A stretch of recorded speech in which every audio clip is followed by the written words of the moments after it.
오늘부터 저희들 학기 수양회가 시작되는데 이미 일부 예배를 드리고 출발하신 분들도 있고 또 학기 수양회를 준비하기 위해서 우리 선발대가 어제 먼저 가서 여러 가지 준비를 하고 또 기다리는 분들이 계십니다.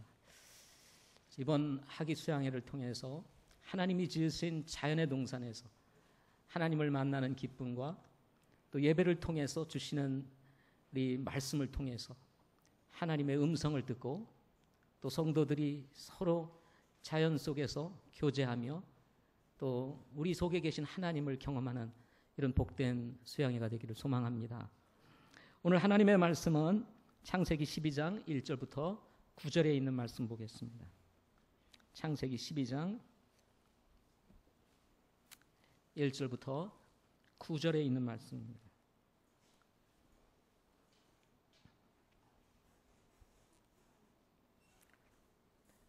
창세기 12장 1절부터 9절 제가 먼저 읽겠습니다. 그런데 전에 주께서 아브라함에게 이르시되 너는 내 고향과 친족과 아버지 집에서 나와 내가 내게 보여줄 땅으로 가라.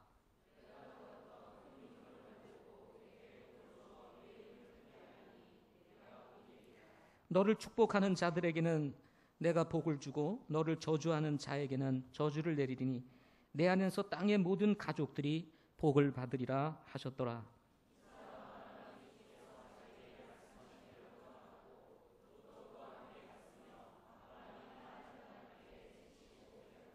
아브라함이 자기 아내 사레와 자기 조카 롯과 하란에서 그들이 모은 그들의 모든 소유와 또 그들이 얻은 혼들을 데리고 가니라. 그들이 가나안 땅으로 가려고 나아가 가나안 땅에 들어가니라.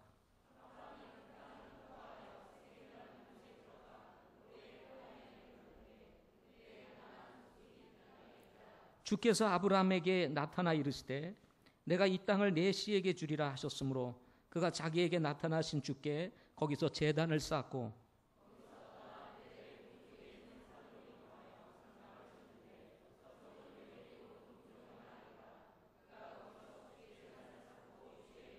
같이 읽겠습니다. 아브라함이 이동하여 계속 남쪽을 향해 갔더라. 아멘. 기도하시겠습니다. 좋으신 하나님, 존귀하신 하나님, 신실하신 하나님, 지난 한 주간도 저희들을 인도해 주셨다가 오늘 예배로 모여 하나님 앞에 나올 수 있게 인도하시니 감사합니다. 예배를 통해서 하나님을 만나는 시간 되게 하시고 주시는 음성이, 주시는 말씀이 우리에게 들려지는 말씀 되게 하셔서 살아있고 능력 있는 이 하나님의 말씀을 통해서 우리의 인격이 변하고 우리의 삶이 변하고 우리의 믿음이 자라갈 수 있도록 하나님 축복해 주시옵소서. 오늘부터 수양회가 시작됩니다. 성령 하나님이 역사해 주셔서 사랑으로 하나 되고 성령의 매는 띠로 하나 되는 복된 수양회가 되게 하옵시고 수양회를 끝나고 돌아올 때 저희들이 더 주님을 닮은 모습으로 돌아올 수 있도록 인도해 주시옵소서. 이 예배 시종을 주님께 의뢰합니다. 주님 축복해 주시옵소서. 예수님의 이름으로 기도하옵나이다. 아멘. 오늘은 지난주에 이어서 하나님을 경험하는 삶 시리즈 두 번째 시간으로 부르심에 순종하라는 제목으로 같이 말씀 함께 나누도록 이렇게 하겠습니다. 오늘 본문 말씀은 여러분들이 아주 잘 아는 말씀입니다. 창세기 12장 1절부터 나오는 이 9절의 말씀 모르는 성도들이 없을 정도입니다. 또 신앙생활을 하다 보면 가정에서 예배를 드리는 경우들이 종종 생기게 되는데 그때마다 한 번쯤은 목사님들께서 다 전해주셨던 그런 말씀일 정도로 우리의 삶에 아주 중요한 위치를 차지하고 있는 말씀이라고 할 수가 있습니다. 저는 오늘 다른 여러 가지 내용의 말씀이 있겠지만은 그럼에도 불구하고 부르심에 순종하라라는 이 제목에 초점을 맞추어서 오늘 말씀을 전하고자 합니다. 연어는 여러분 잘 아시는 연어 아시죠? 예, 보통 우리가 평범하게 집에서 사다 먹기는 쉽지 않은 고기입니다. 특별한 곳에 가야만 맛볼 수 있는 고기죠. 이 연어는 회귀의 본능을 가진 물고기라고 합니다. 다른 물고기와 다르게 연어는 민물에서 태어나서 바다에서 살다가 자기가 태어난 곳으로 돌아와서 산란을 하고 그의 일생을, 그의 어생을 마친다고 합니다. 해마다 가을이면 연어들이 특별히 강원도 남대천 하류에 돌아온다고 합니다. 연어는 바다로 나간 지 3년에서 4년이 되게 되면 돌아오게 되는데, 이 연어가 바다로 나가면 어디서 사냐면 저 북쪽에 있는 태평양, 북태평양에서 놀다가 이제 3년, 4년이 되면 이거 내가 고향으로 돌아가야 되겠다. 그리고는 2만 킬로를 헤엄쳐서 자기 고향으로 다시 돌아온다고 합니다. 다시 태어난 곳으로 돌아올 때가 되면 연어는 아무것도 먹지를 않는다고 합니다. 주변에는 연어의 생명을 노리는 적들도 있습니다. 곰도 있고 밤에 활동하는 이 부엉이들도 있어서 자신의 생명이 언제 사라질지 알 수 없을 정도로 많은 적들이 이 연어들을 노린다고 합니다. 거기에 이제 자기들이 태어난 이제 민물 골짜기로 이제 올라가다 보면 떨어지는 작은 폭포들이 기다리고 있어서 거친 물살을 헤치고 뛰어올라 자기가 태어난 곳까지 이르게 된다는 것은 결코 쉬운 여정이 아니라는 것입니다. 이렇게 자기가 태어난 곳에 이르게 되면 연어는 이제 서로 암수가 교미를 하여 이제 산란을 하게 되는데, 이 알을 낳고 난 후에는 이 알을 보호하기 위해서 꼬리로 모래와 자갈을 흔들어서 그 알을 뒤덮게 되는데, 그 뒤덮는 과정 속에서 이 연어는 이 꼬리가 다 망가지고 자신의 몸이 망가지면서 그곳에서 장렬하게 일생을 마치게 된다고 합니다. 이 연어의 일생에 대한 이 영상을 보다가 보면 특별히 낙차가 심한 곳을 만나게 된 이 연어가 그것을 뛰어오르기 위해서 몸부림치는 그 모습들을 이렇게 들여다보노라면 물고기라고 하는 생각을 뛰어넘어서 가슴이 뭉클해지는 것을 느끼고는 합니다. 우리나라 토종 물고기 중에 산천어라고 하는 그런 물고기가 있습니다. 여러분 한 번쯤 들어보셨을 것입니다. 그런데 이 산천어는 원래 연어로 태어났다고 합니다. 그런데 대부분의 연어들이 알에서 부화가 되면 어느 정도 시간이 흐른 후에 바다로 나가게 되는데, 그 과정에서 바다로 나가지 못하고 자기가 태어난 그 민물에서 계속 산 연어들이 있는데 그것이 산천어가 되었다고 합니다. 따라서 산천어는 연어와 달리 북태평양의 넓은 세계를 모르고 산다고 합니다.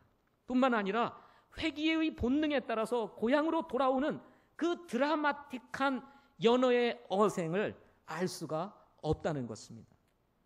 저는 연어의 일생을 생각해 보면서 여러 가지 생각이 스치고 지나갔습니다. 그 중에 하나가 사람도 연어와 같이 사람을 지으신 하나님께로 돌아가고자 하는 회귀의 본능이 있다는 것입니다.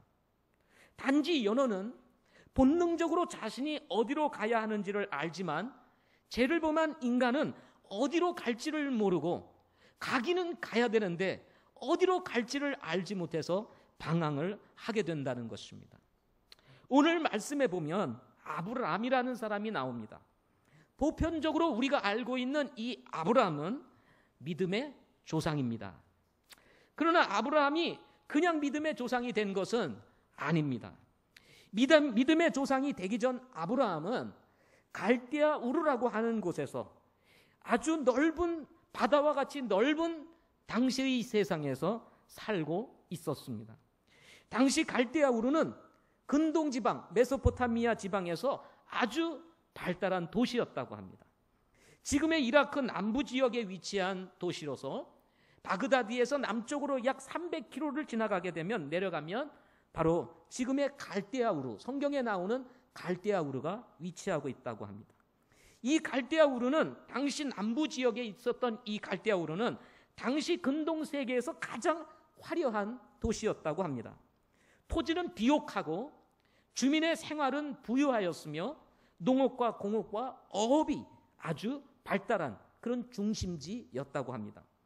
특별히 이 갈대아 우르는 도시가 발달하면서 다신교를 숭배하는 이 종교적인 그런 도시이기도 했다고 합니다.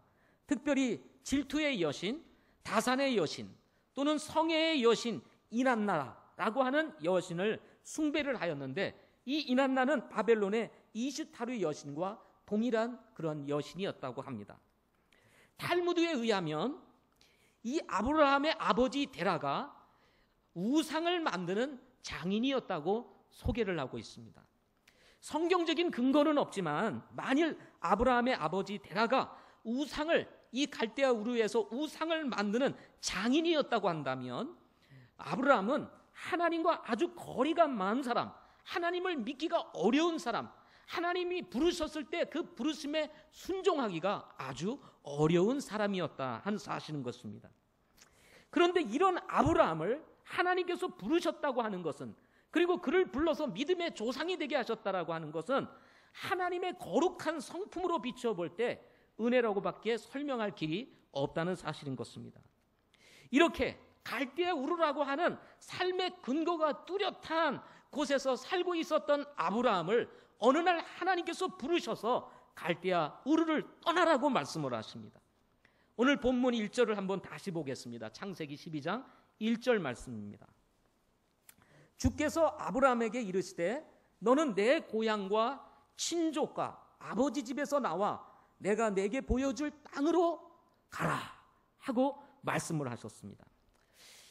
아무리 부르신 분이 하나님이실지라도 아브라함의 입장에서 이 갈대아 우르라고 하는 이 화려한 도시, 그리고 당시 근동 지역에서 가장 그야말로 잘 세워진 이런 도시에서 정착해서 살고 있었던 이 아브라함이 납득하기에 어려웠을 것이라는 것입니다. 일단 가나안 땅에 대해 가지고 있는 정보가 이 아브라함에게는 전혀 없었습니다.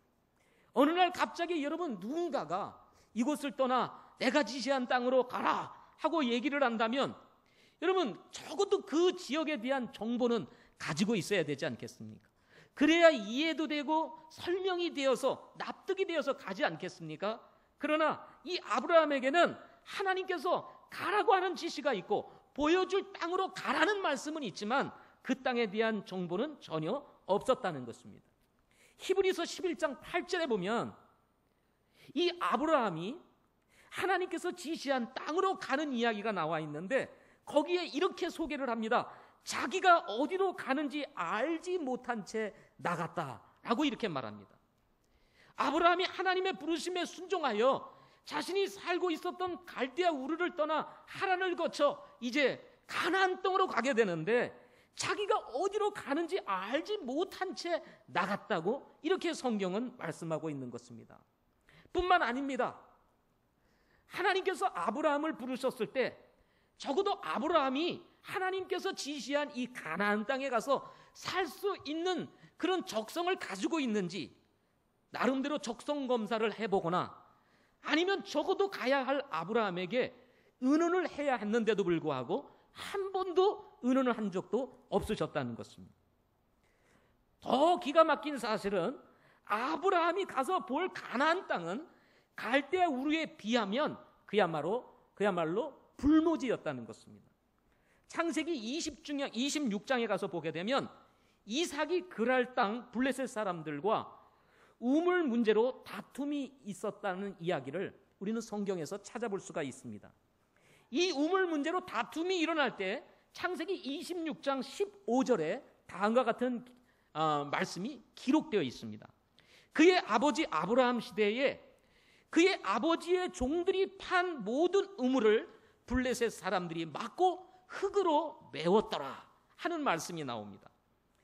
이 이삭이 가족들과 함께 잠시 그랄 땅에 이 아비멜렉이 이 블레셋 사람의 왕으로서 통치하고 있었던 그 그랄 땅에 잠시 머물러 때가 있었습니다. 하나님의 은혜와 축복으로 이 그랄 땅에 이삭이 살고 있는 동안 하나님께서 많은 양떼와 그리고 많은 짐승의 떼를 허락하셔서 큰 부자가 되고 많은 종들을 거느리게 되게 되었습니다. 이것을 보고 블레셋 사람들이 시기를 하게 됩니다. 그래서 우리에게서 떠나가라 하고 이 얘기를 합니다. 그래서 이삭이 자기 가족과 종들을 데리고 이제 그랄 땅에서 좀 떠나서 그랄 골짜기로 들어가게 됩니다. 그래서 그곳에서 우물을 파게 되는데 그 우물이 어떤 우물이냐면 자기 아버지 아브라함이 팠던 그 우물이었던 것입니다. 그래서 우물을 과거에 파고 블레셋 사람들이 메웠던 우물을 팠더니 다시 그곳에서 물이 펑펑펑펑 잘 나오는 것입니다. 이 소식을 듣고 블레셋 사람들이 시기하여 와가지고 그 우물 내 것이라고 소유권을 주장하게 됩니다. 그래서 서로 다투게 되는 거예요. 이때 이삭이 그 우물을 양보하고 다른 곳으로 가게 됩니다. 그곳에서 또 다시 아버지가 팠던 우물을 파게 되는데 그 우물에서 또 다시 뭐가 나와요? 물이 나오게 됩니다. 그러자 이 블레셋 사람들이 또 찾아와가지고 그 우물도 내 우물이라고 대적을 합니다. 그래서 그 대적하면서 그 우물을 또 블레셋 사람들에게 양보를 하면서 우물의 이름을 신나라 이렇게 이름을 붙이게 됩니다. 그 전에는 에색이라고 이름을 붙이고요. 자, 이렇게 다툼이 일어나서 2번씩이나 양보를 했던 이 이삭이 또 다른 지역으로 가가지고 이제 우물을 파게 됩니다. 그랬더니 그 다음부터 이 블레셋 사람들이 와서 다투지 아니하였더라 하고 성경은 기록하고 있습니다. 그리고는 그 이삭이 판 우물의 이름을 르호봇이라 하고 이름을 짓게 되는 것입니다. 넓은 장소라고 하는 이름을 짓게 됩니다. 자, 이렇게 이름을 짓고 난 후에 이 이삭이 아예 그랄이라고 하는 지역을 떠나서 부엘세바라고 하는 곳으로 이동을 하게 됩니다. 그곳에는 아브라함, 자기 아버지 아브라함이 우물을 판 곳이 아니었습니다. 그래서 부엘세바로 이동을 했던 이 이삭이 자기의 종들에게 명령을 하여 수맥을 찾아 우물을 파라고 얘기를 합니다. 드디어 종들이 수맥을 찾고 그리고는 우물을 파게 됩니다. 우물을 파자 그곳에서 물이 나오게 되었어요. 그래서 그 이름을 세바라 하고 이름을 짓게 됩니다. 그리고는 그 세바의 우물이 있었던 도시를 이름하여 부엘세바라 하고 이름을 짓게 된 것입니다. 부엘세바 여러분 들어보셨죠? 이 부엘세바라고 하는 이름의 뜻은 맹세의 우물이다. 부엘은 우물이라는 뜻을 가지고 있고요. 세바는 맹세라고 하는 뜻을 가지고 있는 것입니다. 제가 이렇게 지금 우물에 대한 이야기를 여러분에게 드린 것은 당시 지금 이삭이 머물고 있고 아브라함이 살았던 이 근동지역 가나안 지역은 그야말로 물이 없이는 살 수가 없는 그런 척박한 땅이었다는 것입니다. 물 가지고 서로 다투고 있는 이 상황들을 볼 때에 그 땅이 우리나라와 같이 이렇게 참 물이 철철 흐르는 이렇게 금수강산이 아니었다는 것입니다. 여러분, 우리는 어떻습니까? 요즘은 그냥 골짜기만 가면 어떻게 됩니까? 물이 철철철철철 막 흐르지 않습니까? 사람들이 물을 오염시켜서 먹을 수 없지. 여러분, 오염되기 전에 우리나라의 물은 어디를 가든지 그냥 흐르는 물을 그냥 다 마실 수 있을 정도였습니다. 감사한 것은 어제도 비가 오고 그리고 요즘 밤마다 비가 오잖아요. 그래가지고 우리가 가야 할 이 수양의 장소에 아주 골짜기에 물이 잘 흘러서 애들 놀기가 좋다는 소식입니다. 여러분 별로 반가워하지 않으신 모양이군요. 안 가시는 분들이 많아서 그러신 것 같습니다. 오늘 새벽에도 비가 내렸어요. 그렇죠? 지금 아주 물이 많아서 아주 좋다고 합니다. 여러분 가보면 예전과 다른 포천이동 우리 성서대학교 미랄센터를 발견하게 될 것입니다. 이렇게 아브라함은 정말 물조차 얻기 쉽지 않은 이 척박한 땅으로 가라고 하시는 하나님의 말씀을 듣고 알려지지 않는 땅, 미지의 땅, 이 가나안 땅으로 간다고 하는 것은 결코 쉬운 일이 아니었다는 것입니다. 그럼에도 불구하고 성경은 이런 아브라함을 두고 이렇게 기록합니다. 히브리서 11장 8절에 보면은 믿음으로 아브라함은 부르심을 받아 훗날 상속 재산으로 받게 될 곳으로 나가면서 순종하였고 라고 말씀합니다. 믿음으로 아브라함은 부르심을 받아 갈대아 우르를 떠나 내가 지시한 땅으로 가라 하시는 하나님의 부르심을 받아 훗날 상속 재산으로 받게 될 곳으로 나가면서 순종했다 이렇게 말씀하고 있는 것입니다. 여러분 창세기 12장 4절 말씀도 한번 보겠습니다. 여러분 한번 보십시오. 여러분 오늘 말씀의 본문입니다. 자, 같이 한번 읽어보겠습니다. 시작. 이처럼 아브라함이 주께서 자기에게 말씀하신 대로 떠나갔고 롯도 그와 함께 갔으며 아브라함이 하란을 떠날 때 75세였더라. 아브라함이 주께서 자기에게 말씀하신 대로 떠나갔다. 이것은 그냥 아주 단순하게 기록되어 있습니다. 아주 쉽게 기록되어 있어요. 그러나 이렇게 아브라함이 하나님의 부르심의 말씀을 듣고 순종하여 갈대아 우르 그리고 하란을 거쳐서 가나안 땅으로 간다는 것은 결코 쉬운 일이 아니었다는 것입니다. 우리는 성경을 통해서 아브라함의 역사를 읽으면서 끊임없이 하나님을 경험하는 삶을 살았던 아브라함을 만나게 됩니다. 기근으로 이집트로 내려갔을 때 자기의 아내 사라를 누이라하여 자칫 이집트의 파라오에게 자기 아내를 빼앗길 위기에 있었을 때에 하나님께서 파라오의 꿈에 나타나가지고 이 사라를 건져내시는 이런 놀라우신 하나님을 경험하기도 하였고요. 창세기 12장, 오늘 이 12장 말씀을 보고 있는데 이 12장에 기록되어 있습니다. 그뿐만 아닙니다. 정말 이 아브라함의 어리석은 모습을 통해서 책망을 받았던 이 아브라함이 이제 이집트로 내려갔다가 올라올 때에는 하나님께서 그에게 많은 부를 주심으로 그곳을 떠나서 나왔다는 이야기가 12장에 또 기록이 되어 있습니다. 롯이 엘로망 그돌라오멜과 함께 하는 연합군에게 포로로 잡혀갔을 때 아브라함은 사병 318명을 데리고 가서 이 롯과 그에게 속한 식솔들 그리고 빼앗겼던 많은 재산을 되찾아오는 이야기가 13장에 나옵니다. 그리고는 이 승리를 들어서 하나님께서 나에게 승리를 주셨다고 그는 고백을 하면서 작은 병사 318명을 데리고 그돌라오멜이 이끄는 연합군 가운데에서 이 롯을 구출해오는 엄청난 일을 우리는 성경에서 찾아볼 수가 있게 되는 것입니다. 돌아올 때 그는 어느 한 곳에서 살로망 멜기세덱 그분을 만나게 됩니다. 그곳에서 그는 예수 그리스도를 만나게 되고 그리고 자신이 이제 획득했던 노획물 중에 10분의 1을 바치면서 하나님을 경험하는 위대한 순간을 맞이하게 됩니다. 가나안 땅에 들어간 후 10년 만에 환상 속에서 다시 자손을 약속하시는 주님을 만나고 14년이 지난 후 또다시 아브라함에게 나타나셔서 자손을 주시겠다고 약속을 하셨던 우리 이야기를 우리는 지난주에 말씀을 들었습니다. 그리고 소돔과 고모라의 죄악으로 인해서 심판하시겠다고 주님께서 말씀하셨을 때 그 소돔과 고모라가 하나님의 심판으로 무너져 내리는 것을 보면서 정말 살아계시고 지금도 역사하시는 그 하나님이 얼마나 위대하시고 무서운 하나님이신지를 그는 목도하면서 경험을 하기도 했습니다. 아브라함 나이 100세 때에 전혀 불가능하게 보였던 이 아브라함에게 하나님께서 약속하신 대로 이삭을 낳게 하셨을 때 그는 자신의 삶 가운데 철저히 역사하시고 개입하고 계시는 하나님을 경험함으로 하나님의 위대함을 그는 발견하게 되는 그런 순간도 가졌던 것입니다. 이렇게 아브라함이 철저히 하나님을 경험하는 삶을 살 수 있었던 것은 바로 갈대아 우르에서 자신을 부르셨던 그 하나님의 부르심에 하나님의 그 말씀에 순종했기 때문에 가능했다는 사실인 것입니다. 성경은 이런 아브라함을 두고 기록하기를 이사야서 41장 8절에 나의 친구 아브라함이라고 이렇게 하나님께서 말씀하십니다. 아브라함을 두고 하나님께서 친히 나의 친구 아브라함이라 하고 말씀하세요. 이것은 그가 얼마나 하나님과 친밀하게 동행을 하였는가를 우리에게 밝혀주고 있는 증거라고 할 수가 있는 것입니다. 하나님은 세월이 흐른 지금도 여전히 누군가를 부르십니다. 하나님은 어떤 사람을 부르실까요? 아니, 하나님은 지금은 잠잠하시고 계실까요?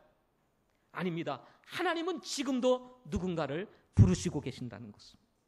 이사야서 1장 18절부터 20절 말씀에 보게 되면 주가 말하노라 이제 오라 우리가 함께 변론하자 너희 죄들이 주홍 같을지라도 눈같이 희게 될 것이요 진홍같이 붉을지라도 양털같이 되리라. 너희가 줄거이 순종하면 땅의 좋은 것들을 먹을 것이로되 너희가 거절하고 거역하면 칼에 삼키리라. 주의 입이 그것을 말하였느니라 하고 말씀을 하고 있습니다. 이 말씀은 하나님을 떠나 살던 이스라엘 백성을 향한 하나님의 부르심이었습니다. 하나님을 떠나서 죄 가운데 살고 있는 이스라엘 백성들을 향해서 오라, 다시 내게로 오라, 나와 변론하자, 내게로 돌아오면 너희 죄가 주홍 같을지라도 눈과 같이 희어지게 될 것이라고 주님께서 말씀하시면서 죄를 범하며 하나님을 떠나 사는 이스라엘 백성들을 향하여 부르시고 있는 내용의 말씀인 것입니다. 그러나 이 말씀은 이스라엘 백성들만을 위한 말씀은 아닙니다. 오늘도 여전히 하나님을 떠나 죄악 가운데 살고 있는 수많은 영혼들을 향한 하나님의 부르심인 것입니다. 하나님의 초대인 것입니다. 하나님의 메시지인 것입니다.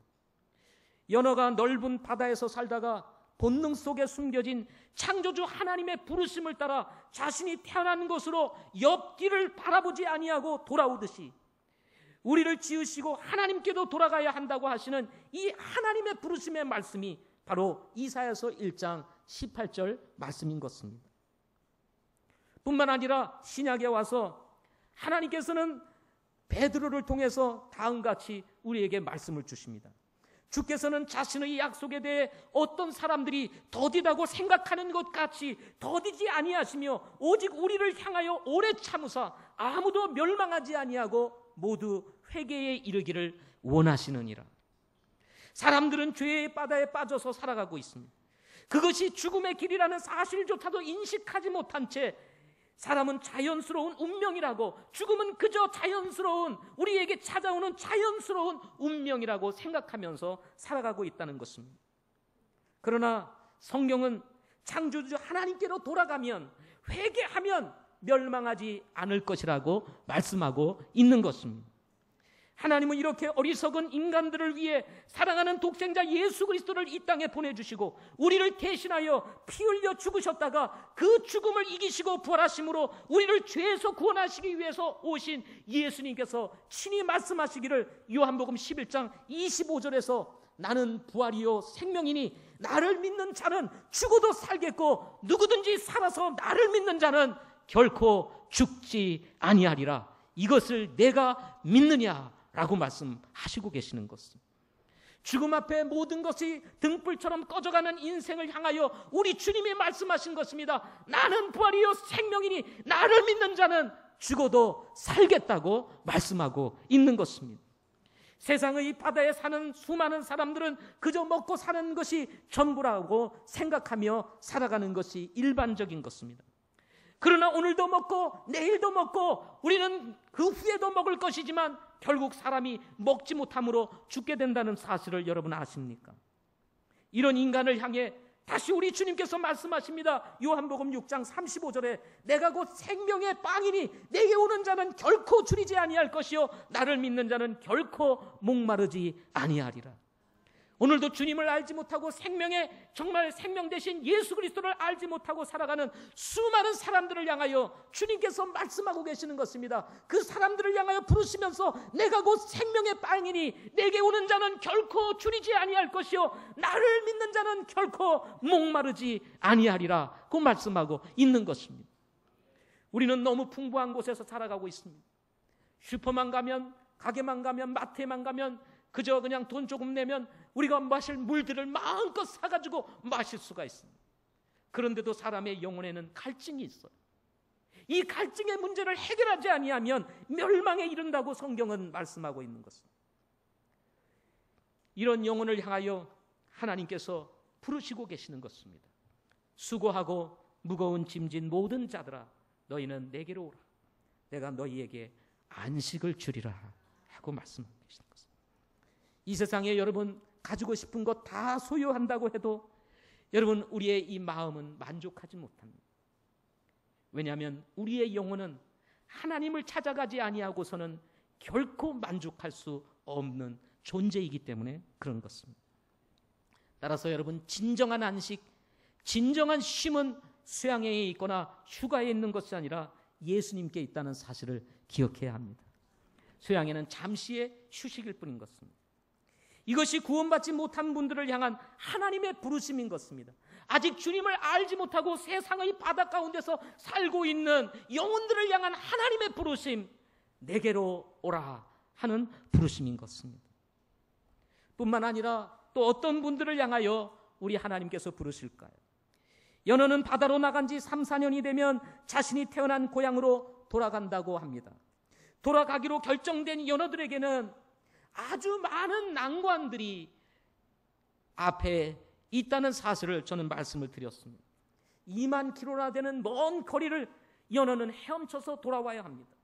생명을 위협하는 적들도 있습니다. 거기에 낚시꾼까지 합세를 하여 이 정말 그 장정의 길을 향해서 달려와 마지막 산란을 위해서 왔던 이 연어를 잡아 포획하는 이런 낚시꾼들도 있다는 거야. 또 수많은 폭포들, 그것을 거친 물살을 헤쳐가며 뛰어오르기를 수십 차례 하면서 자기가 태어난 곳으로 올라가야 되는 이 연어. 저는 이 연어를 바라보면서 하나님께로 돌아가기로 결정된 사람들, 바로 그들은 바로 거듭난 성도들이라고 저는 생각을 하게 되는 것입니다. 그러나 하나님의 부르심에 순종하기로 결정하고 고향 친척 아비집을 떠나 새로운 땅으로 가는 길은 그야말로 험난한 길이라는 사실도 여러분은 이미 경험하고 있을 것입니다. 예수 믿으면 참 좋을 것이라고 생각을 했습니다. 아브라함에게 약속했던 그 화려한 약속을 바라보면서 이 가나안 땅에 가면 당장 뭐가 주어질 것이라고 생각을 하고 우리가 예수님을 믿었는지도 모르겠습니다. 그런데 믿고 나서 보니까 당장 주어지는 것 없고 고난이 우리 앞을 가로막지 않습니까? 그러나 하나님께서 이런 우리를 향하여 이렇게 말씀하십니다. 로마서 8장 28절부터 30절 말씀에 보면 우리가 알거니와 하나님을 사랑하는 자들 곧 그분의 목적에 따라 부르심을 받는 자들에게는 모든 것이 합력하여 선을 이루느니라. 그리고 30절 말씀에 보면 뿐만 아니라 그분께서는 자신이 예정하신 그들을 또한 부르시고 자신이 부르신 그들을 또한 의롭다 하시고 자신이 의롭다 하신 그들을 또한 영화롭게 하셨느니라 라고 말씀하고 계시는 것입니다. 하나님은 목적을 가지고 우리를 죄의 세상에서 불러내셨습니다. 더 이상 세상은 우리가 머물 것이 아니라고 하는 것을 우리에게 말씀해 주셨습니다. 비록 우리가 연어는 아니지만 하나님의 왕국을 향해 가는 여러분 살아있는 나그네라는 사실을 기억해야 하는 것입니다. 우리에게는 다른 길이 없습니다. 좌로나 우로나 치우칠 수 있는 길이 없습니다. 우리가 가야 할 길은 오직 예수 그리스도 그분인 것입니다. 하나님만이 우리를 영화롭게 하실 수 있는 유일한 분이시기 때문인 것입니다. 우리는 아직도 영적인 미생들입니다. 주님의 도우심이 필요하고 여전히 하나님의 부르심에 순종해야 하는 사람들입니다. 순종의 문제는 이 땅에 사는 동안 우리 그리스도인의 삶에 멈추지 않을 것입니다. 그러나 아브라함을 통해서 우리가 배우는 것이 있습니다. 그것이 무엇일까요? 그것은 하나님의 부르심에 따른 순종이 하나님을 경험하는 삶으로 우리를 인도한다는 것입니다. 먹고 살기에 바쁜 세상이라는 사실을 여러분도 알고 저도 알고 있습니다. 그러나 여러분 이것이 변명이 되어서는 안 되는 것입니다. 왜냐하면 이 땅에 의미 없이 살다가 인생을 마치기에는 우리가 너무나 소중하고 아까운 인생이기 때문에 그런 것입니다. 하나님의 아들 독생자 예수 그리스도께서 이 땅에 오셔서 우리를 위하여 피 흘려 죽으시고 사망의 권세를 이기시고 부활하시기까지 그 희생과 그리고 그 고통 그리고 그 사랑을 우리는 너무나 잘 알고 있기 때문인 것입니다. 하나님을 경험하는 삶은 단순히 일주일에 한 번 예배를 드리기 위해 교회에 오는 것이 아닙니다. 매월 정기적으로 수입의 10분의 1을 하나님께 드리는 삶에 있는 것만도 아니라는 것입니다. 하나님을 경험하는 삶은 하나님의 부르심에 순종하여 그것이 어떠한 곳이든지 상관없이 떠날 수 있는 준비가 되어 있는 사람들에게 주어지는 하나님의 은혜라는 것입니다. 그러므로 사랑하는 성도 여러분, 우리들이 현재 머물고 있는 우리의 자리, 현재 우리가 머물고 있는 우리의 자리가 과연 하나님을 경험할 수 있는 삶의 자리인지 아니면 하나님을 경험할 수 없는 자리인지를, 삶을 우리가 경험할 수 있는 자리가 아닌지를 우리가 살펴보아야 한다는 것입니다. 한 청년 자매가 직장을 구해서 직장에 들어가게 되었습니다. 들어가서 보니 주일에도 출근을 하라고 말을 하게 되었습니다. 어쩔 수 없이 출근을 하다 보니 예배도 드릴 수가 없었습니다. 목장 모임을 하면서 아마 특별히 목장의 지체들과 또 영적인 리더인 목자가 주의를 쉴 수 없는 직장을 계속 다닐 수 있겠느냐. 그러니 기도해봐라 하고 권면도 했을 것이라고 생각을 합니다. 그래서 이 자매가 기도하던 중에 직장을 그만두고 나오게 되었습니다. 주의를 포기하면서까지 직장을 다녀야 될 이유가 없다고 생각을 했기 때문이었습니다. 그리고 나와서 새로운 직장을 이제 생각하면서 전혀 준비된 것이 없었지만 하나님을 기대하고 한 유명한 그 회사의 격리부에 지원을 했다고 합니다.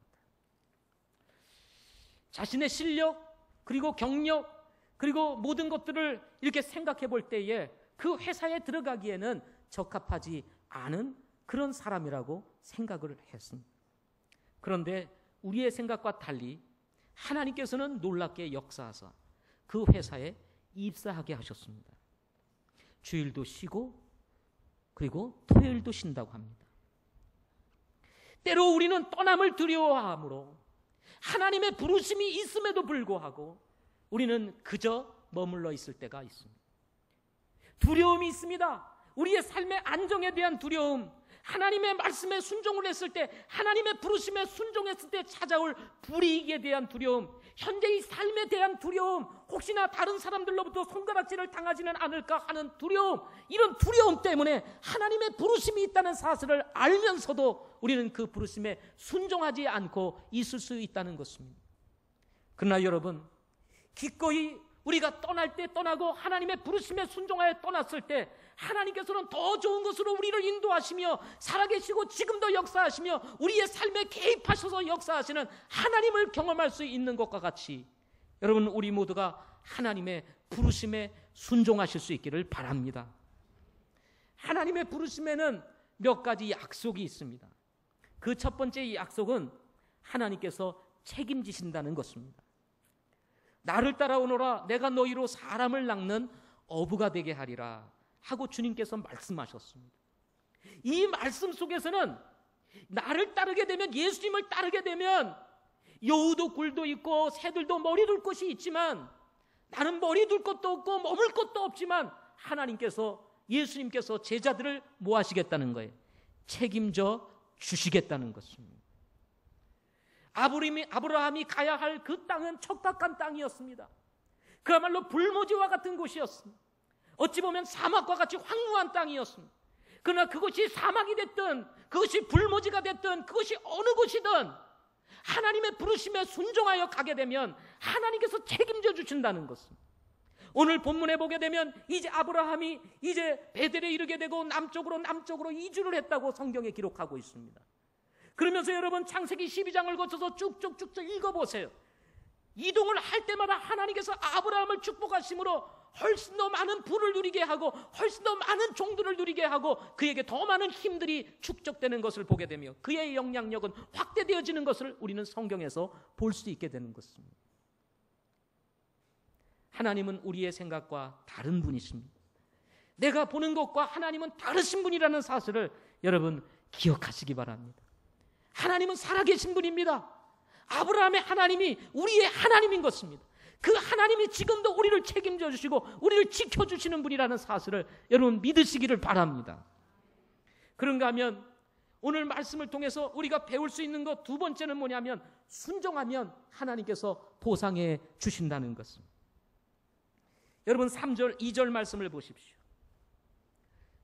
내가 너로부터 큰 민족을 만들고 내게 복을 주어 내 이름을 크게 하리니 내가 복이 되리라. 3절, 너를 축복하는 자들에게는 내가 복을 주고 너를 저주하는 자들에게는 저주를 내리니 내 안에서 땅의 모든 가족들이 복을 받으리라. 하나님께서 아브라함에게 말씀하신 것입니다. 내가 부를 때 순종하면 내가 너에게 이렇게 큰 것으로 보상해 줄게 라고 말씀하고 있는 것입니다. 그래서 부르심에는 항상 이 두 가지 약속이 따라가게 되는 것입니다. 하나는 책임지시겠다.